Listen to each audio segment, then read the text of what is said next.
मैं अजय जी आपके पास आता हूँ। ये जो 2 तरह का गुस्सा है या जो 2 तरह की बातें हैं, एक कमर्शियल सिनेमा के दायरे में एक फ़ॉर्मूले में गुथा हुआ सामाजिक यथार्थ है और सामाजिक सरोकार की बात है, और दूसरी तरफ एक उसका जो यथार्थवादी चित्रण है, जिसका कि अभी पारख साहब ज़िक्र कर रहे थे। दोनों में किस तरह का अंतर है और दोनों में क्या आप देखते हैं कि क्या अंततः देखिए दर्शक को तो ज़्यादातर जो है वो कमर्शियल सिनेमा ही देखने को मिलता है और उसको वही पसंद आता है। तो ऐसे में जिस सरोकार या जिस प्रतिबद्धता की हम बात कर रहे हैं, चाहे वो फ़िल्मकार हो, चाहे कलाकार हो, उसके क्या मायने हैं? जी, अमिताभ और सारे मित्रों को नमस्कार। मेरा ख़्याल है कि मायने तो बहुत सारे हैं और एक बहुत ही आदर्श स्थिति होगी कि फ़िल्मकार और कलाकार, फ़िल्मों से जुड़े तमाम लोग अपनी प्रतिबद्धता ज़ाहिर करते रहें। प्रतिबद्धता ज़ाहिर करने से मतलब स्पष्ट है कि वैसे तबके के साथ, वैसे लोगों के साथ उनकी सहानुभूति या उनका एक कर्तव्य निर्वाह हो, जो वंचित हैं, जो हाशिए पर हैं, जो सताए हुए हैं, जो दबे हुए हैं, उनके साथ में जाएँ। ये बहुत ही आदर्श स्थिति है। लेकिन हिंदी सिनेमा के अभी मैं बलराज साहनी की आत्मकथा पढ़ रहा हूँ और उस समय के दौर को फिर से देख पा रहा हूँ मैं। अगर हम याद करें आज़ादी के पहले के समय को, जब इप्टा आया और इप्टा के बाद से जो फ़िल्में बनी, चाहे वो धरती के लाल हो, फुटपाथ हो, हमराही हो, जो उदयर पाथेय के नाम से अभी मौजूद है, हमराही नहीं मिलती है। और उन सारी फ़िल्मों के उस समय की संरचना, उसमें जो हो रहा था, बलराज साहनी जिस तरीके से लिख रहे हैं कि आपस में ही इतना मल्ल युद्ध चल रहा था, धरती के लाल को लेकर के, कि क्रेडिट किसको जाएगा, कौन इसका मालिक होगा, किसके नाम से ये फ़िल्म जाएगी और कैसे एक-दूसरे को लोग काट रहे थे। ये कम्युनिस्टों के बीच चल रहा था। तो देख कर के लगता है कि ये सारी दुविधा और द्वंद जो था, वही बाद में उभर के इस तरीके से आया कि सब कुछ बिखर गया धीरे-धीरे। जब पहली फ़िल्म में ही ये सारी दिक्कतें सामने आ गई थी, ज़ाहिर-सी बात है उसके बाद से ना कम्युनिस्ट पार्टी ने फ़िल्मों की तरफ ज़्यादा ध्यान दिया, ना इप्टा की कोई और फ़िल्म आ पाई। जिया सरहदी और तमाम लोग जो फ़िल्में बना रहे थे, वे भी दूसरी दिशा में चले गए। तो ये एक भटकाव कह लें या विचलन कह लें, ये उसी समय से दिखाई पड़ता है। 50s और 60s के सिनेमा में जिसकी बार-बार बात की जाती है, स्वर्ण युग कहा जाता है और एक कमिटमेंट तो नहीं, एक कंसर्न ज़रूर है वहाँ पे।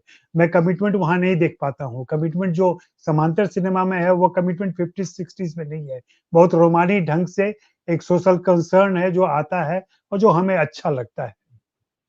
मैं आज की बात अगर करूँ तो ख़ास करके 95 के बाद हिंदी सिनेमा में, मैं पूरे भारतीय सिनेमा की बात नहीं कर रहा हूँ। 95 के बाद से एक बहुत बड़ा बदलाव, ख़ास करके दिलवाले दुल्हनिया ले जाएँगे या उसके पहले हम आपके हैं कौन और ऐसी फ़िल्में आती हैं और फिर कैसे एक चेंज होता है। और 21st सेंचुरी में तो बिल्कुल जब नए फ़िल्म मेकर आते हैं, तो उनके कंसर्न या उनका बैकड्रॉप भले ही कस्बों से है, छोटे शहरों से है, देश के सुदूर कोनों से है, लेकिन वे उसी ढाँचे में काम करना पसंद करते हैं, जो हिंदी फ़िल्म का मेनस्ट्रीम है। तो उनका कमिटमेंट, उनका कंसर्न भी कहीं न कहीं पीछे रह जाता है और एक लाइक माइंडेड लोगों के बीच में अपनी मौजूदगी दर्ज करा लेना और एक कमर्शियली भी सक्सेसफुल होना, उनकी महत्वाकांक्षा है और उसमें कहीं कुछ लोग सफल भी होते हैं, कुछ लोग असफल हो जाते हैं। हमें इस बात को नहीं भूलना चाहिए कि पिछले 25-30 सालों में जिस तरीके से कृषि संबंध बदल गए हैं, औद्योगिक संबंध बदल गए हैं, अब मज़दूर कहीं दिखाई नहीं पड़ते हैं, मिल बंद हो चुके हैं, मिल की जगह कॉर्पोरेट आ चुके हैं, अब वे मज़दूर जो थे वो कॉर्पोरेट वर्कर हो गए हैं, तो सारे संबंध बदले हैं। वैचारिकी छिन्न-भिन्न हो गई है, सोवियत संघ के बिखरने के बाद से हर जगह जो वामपंथ था या मार्क्सवाद था, वो बिखर चुका है वैचारिकी के तौर पर। कुछ लोग जो हिंदी फ़िल्मों में मौजूद हैं, अपनी ज़िद की वजह से, अपने पुराने कंसर्न की वजह से आज भी जुड़े हुए हैं, जिसमें सुधीर मिश्रा का नाम ले सकते हैं और कन्वर्ट हुए अनुभव सिन्हा का नाम नहीं लूँगा मैं, इसलिए कि उनके कमिटमेंट पे अभी मुझे डाउट है। हाँ, हंसल दूसरे मेहता लोग हैं। हाँ, हंसल मेहता? हंसल मेहता नहीं, हंसल मेहता में एक अलग किस्म का, मैं नहीं कहूँगा कि बहुत ही कमिटेड फ़िल्म मेकर हैं वो, जो वैचारिकी के तौर पे। वे ऐसे इश्यूज को उठाते हैं, ऐसे मामलों वो तेलगी बना रहे हैं, वो हंसल मेहता वो हंसल नहीं वो हर्षद मेहता पे फ़िल्में बना रहे हैं। अरशद मेहता। ये सब कमिटमेंट वाली फ़िल्में नहीं है, ये बिल्कुल एंटरटेनमेंट वाली चीज़ें हैं। तो हंसल मेहता एक अलग तरीका उन्होंने अपना लिया है, जहाँ लगता है कि सोशल इश्यूज़ उठा रहे हैं वो, लेकिन वो बेसिकली मनोरंजन ही कर रहे हैं एक ख़ास छोटे फ्रेमवर्क में। तो मैं उनको बहुत कमिटेड फ़िल्म मेकर नहीं मानता, उस तरीके से। हाँ, उनकी जो अलीगढ़ थी या उसके पहले शाहिद थी, वहाँ वो दिखते थे, लेकिन अब उन्होंने एक फ़ॉर्मूला पकड़ लिया है और उस फ़ॉर्मूले पे चल रहे हैं और काफ़ी सक्सेसफुल हैं। हाँ, लेकिन उनको वैसे भ्रष्ट या भटका हुआ नहीं कह सकते जैसे तमाम फ़िल्म मेकर हमें दिखाई पड़ते हैं या जिनका नाम आपने लिया कश्मीर फाइल्स और केरला स्टोरी वाली बात, वो नहीं है उनके यहाँ। तो कई लेयर्स हैं उस लेयर्स को भी साथ में लेके चलना पड़ेगा। मेरी मूल बात ये है कि जब वैचारिकी के स्तर पर सारा भटकाव हो चुका है, क्षरण हो चुका है, तब सिर्फ़ फ़िल्मों में इस बात की उम्मीद रखना और देश में जिस तरह से 10 साल की पिछली राजनीति हम देख चुके हैं या उसके पहले कांग्रेस की भी जो राजनीति हम देख चुके हैं, वहाँ पे एक कमिटेड फ़िल्म मेकर का सर्वाइव करना हिंदी फ़िल्म इंडस्ट्री में क्योंकि आप जानते हैं फ़िल्म मेकिंग अपने आप में पैसों का काम है, फाइनेंस जुटाना पड़ता है, आप ही ने कहा मुनाफ़ा भी लाना पड़ता है और सारी चीज़ें देखनी पड़ती हैं। वहाँ पे क्या हमारे पास ऐसे दर्शक भी हैं? क्या हम उन तक पहुँचने के लिए कोई तरीका अपना पाए हैं? नहीं अपना पाए हैं। देश में सारे थिएटर टूट गए हैं। दर्शक जो आम दर्शक था, जो ऐसी फ़िल्में देखा करता था, मुझे याद है मैंने निशांत और मंथन अपने दरभंगा शहर के छोटे थिएटर में देखी है। लेकिन आज अगर थ्री ऑफ अस और जैसी फ़िल्मों की भी बात करें या ट्वेल्थ फेल की बात करें, तो ये वहाँ पहुँचे एक तो वहाँ थिएटर नहीं है, दूसरे वहाँ जाती नहीं है और जो हम लोग बेसिक ऑडियंस कहाँ से आता है? थिएटर से, उसी को हम काउंट करते हैं। अब देखिए हर कोई ओटीटी का वेट करता है। ट्वेल्थ फेल पर जितनी प्रतिक्रियाएँ आ रही हैं या थ्री ऑफ अस पर जितनी प्रतिक्रियाएँ आ रही हैं या जोरम पर आएँगी अभी, वो तब आएँगी जब ये सारी चीज़ें ओटीटी पर आ जाएँगी। तो आज का दर्शक बहुत सुविधाजनक हो गया है, वो कोई कष्ट नहीं उठाना चाहता, वो थिएटर नहीं जाना चाहता, तो उसके कमिटमेंट को भी देखना पड़ेगा कि दर्शक कहाँ भटक गया है या दर्शक क्या हो गया है। जो कमिटेड फ़िल्म की बात है, लास्ट फ़िल्म हमने जो जोरम देखी, आप जोरम देखिए या हुँ। जो देवाशीष मखीजा हैं, उनकी फ़िल्में देखिए, लगातार उनकी फ़िल्मों में ये कमिटमेंट दिखाई पड़ता है, जिस ढंग से आदिवासियों के बीच जाते हैं, वो काम करते हैं।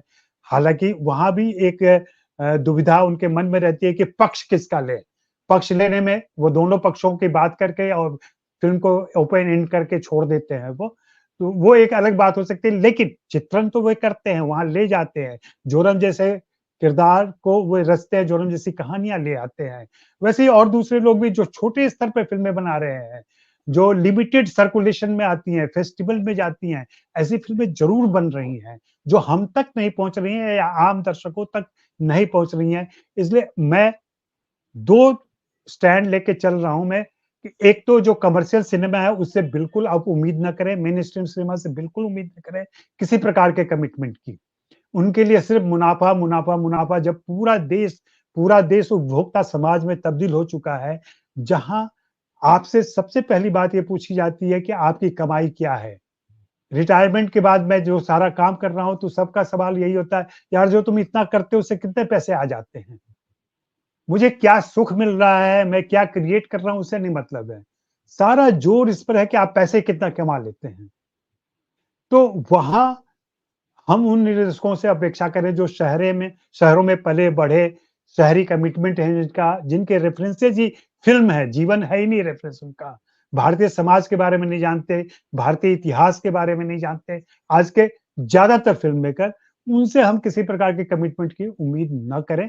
लेकिन वहीं ऐसे कुछ फ़िल्म मेकर हमेशा आते रहते हैं।